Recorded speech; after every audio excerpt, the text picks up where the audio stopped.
This might be one of the most detailed builds that I have ever done. Today, I'm decorating the Braveheart Grove in Honeyglow Woods.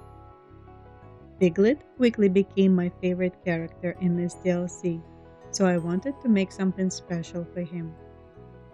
I turned his house into a cottagecore dream farm with a stunning view on the acorn waterfall and a lot of little details just as cute as Piglet himself.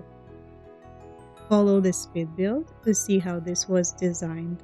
And as a bonus at the end, I'm making the market area with Kristoff's stall and Moana's boat. So let's get into it. I started by placing Piglet's treehouse in the center of the largest side of the biome. Across the bridge will be a small farmer's market. And I added one house there, which is called Golden Bloom Cottage. It is very similar to the new beekeeper's cottage that I already placed in my Drowsy Bloom acre, but with a much smaller footprint.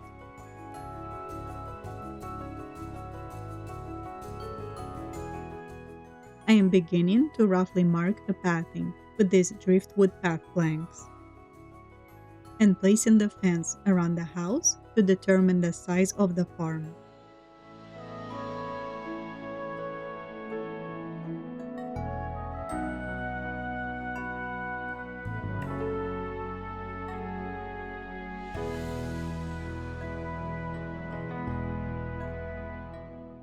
I want to have another path cutting through the farm for a better flow.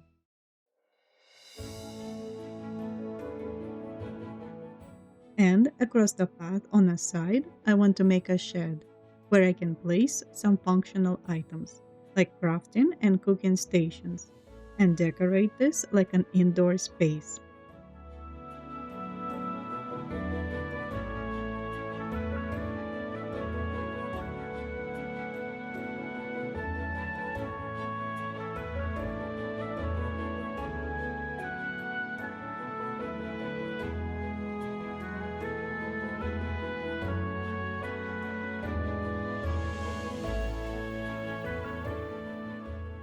I'm going to add a few larger trees in more spacious corners and start to fill some of the foliage along the paths.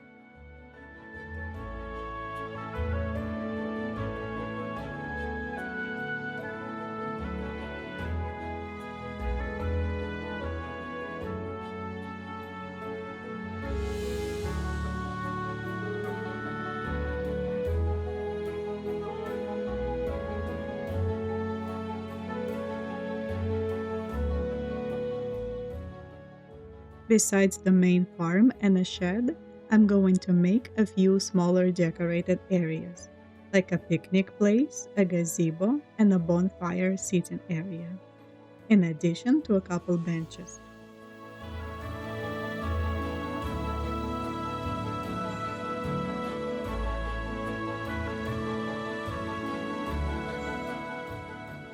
In the market, I'm adding a few more stalls, like a flower shop, Pop's family farm stand, and Eeyore's iced tea stand.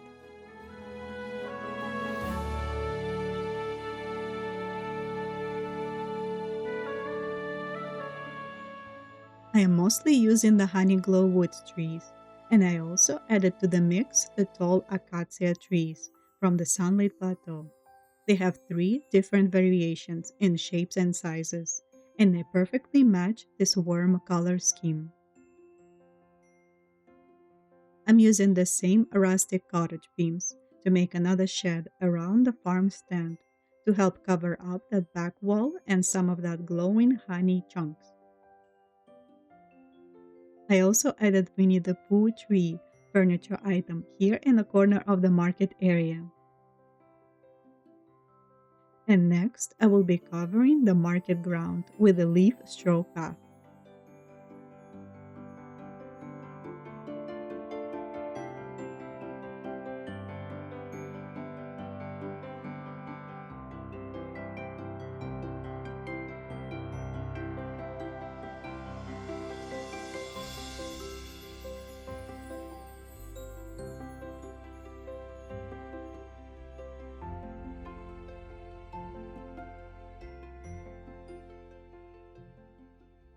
The same path will be going all around the farm area, connecting all the exits.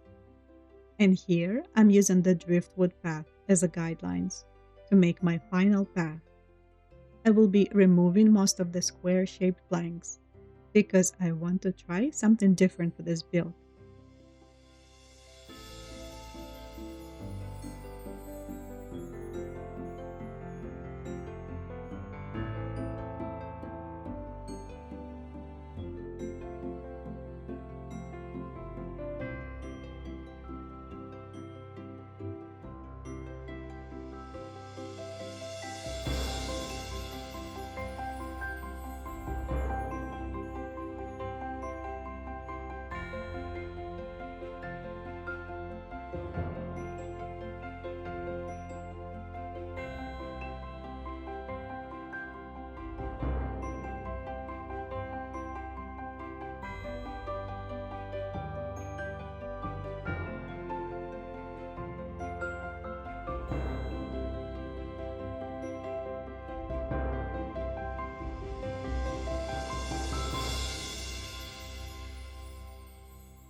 Now I'm swapping all the rectangular driftwood paths for corner pieces and laying them out in a half circle shape and mixing it with some small sunlit plateau stone clusters. I want this biome to feel very woodsy and rustic, so I'm trying this more complex pattern texture, which is totally not necessary, but the item limit allows it, so I am going for it.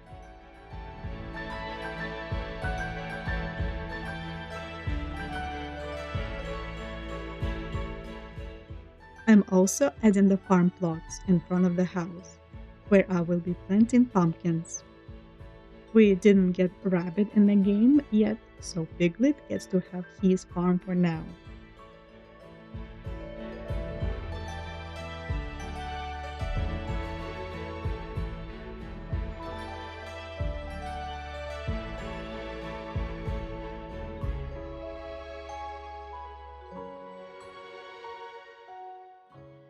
Flower-touched windmill from Storybookville matches Piglet's house, so I added it to the farm as well.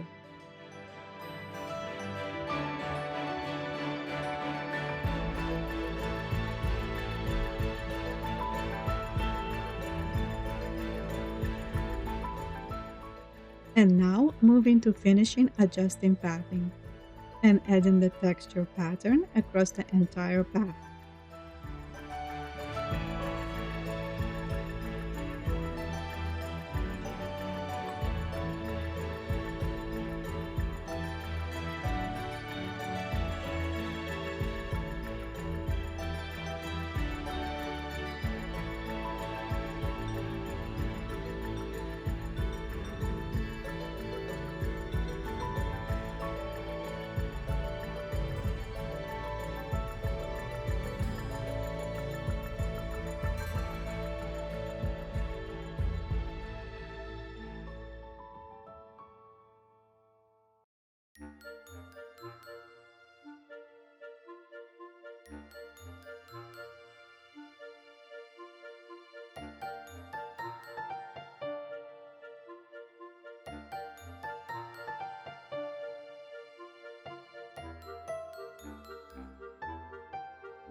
For this next step, I'm going from corner to corner and filling them with more detailed foliage and decor pieces. starting with the outer edge of the fence and making sure to leave the path open. The path is 3 tiles wide, so it is wide enough to walk through, and now I can fill the rest of the space with layered foliage to achieve that dense forest look.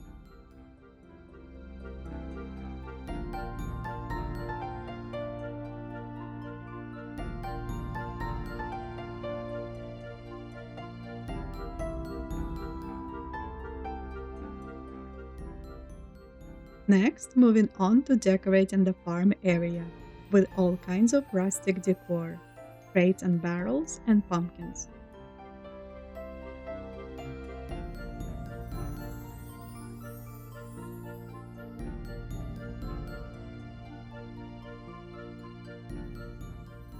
In the windmill corner, I added Piglet's clothesline and some general clutter items. And in another corner, I made him a hobby area with a crafting station, beekeeping, and even an easel.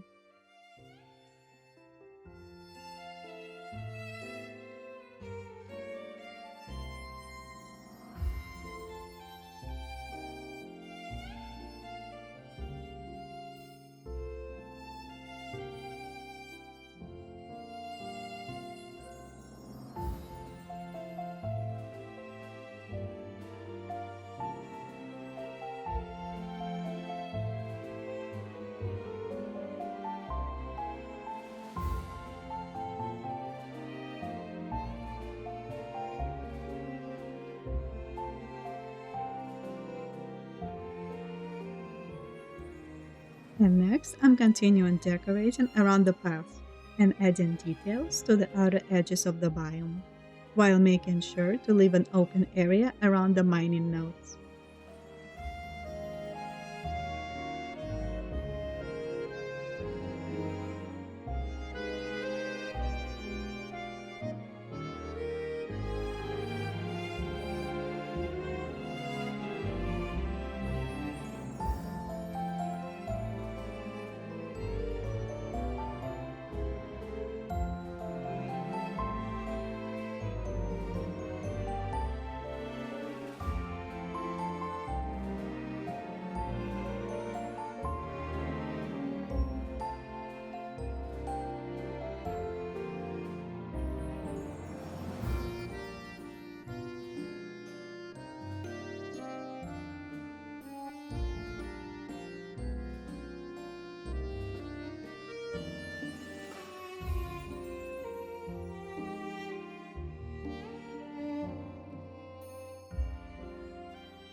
I pretty much left the bubbling pond in its original location, and right next to it, I'm making the bonfire seating area with an assortment of different chairs. The bonfire pit item was a reward for Summer Sizzle event, which I expect to be back during the next update.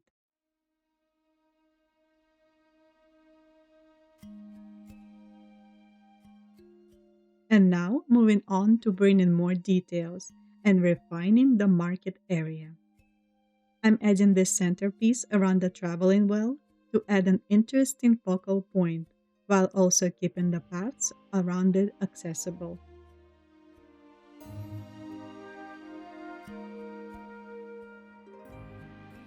All that's left is to fill in some of the stalls with cute little details and knickknacks. And the build is finished.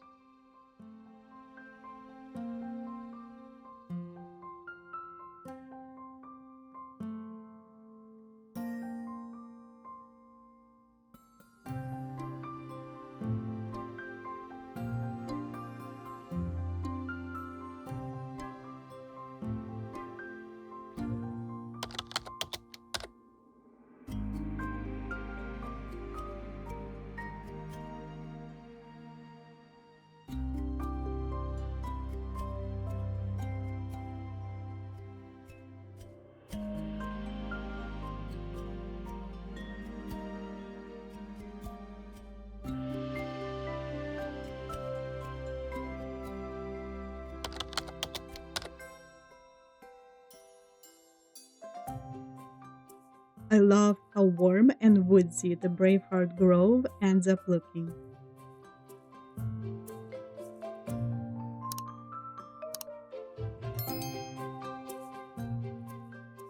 Compared to the Drowsy Bloom Acre, it definitely feels more autumnal and has more contrast, especially on the ground.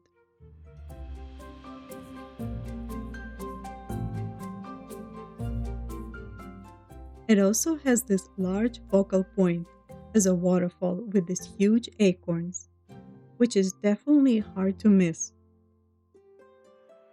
I tried not to block the waterfall too much to be able to enjoy the views when walking through the biome.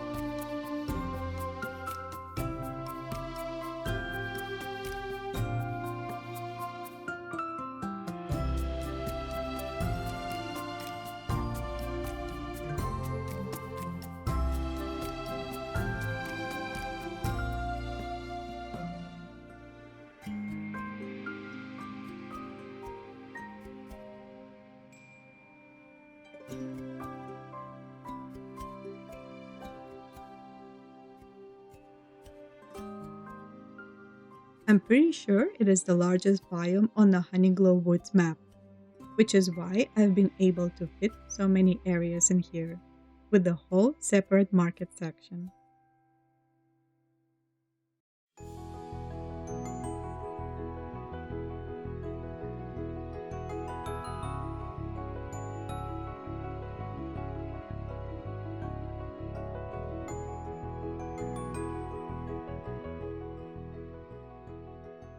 And I feel like all these little details and decor are more appropriate for Piglet because he is also small and he would have decorated this area with love and care.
Thank you so much for watching till the end.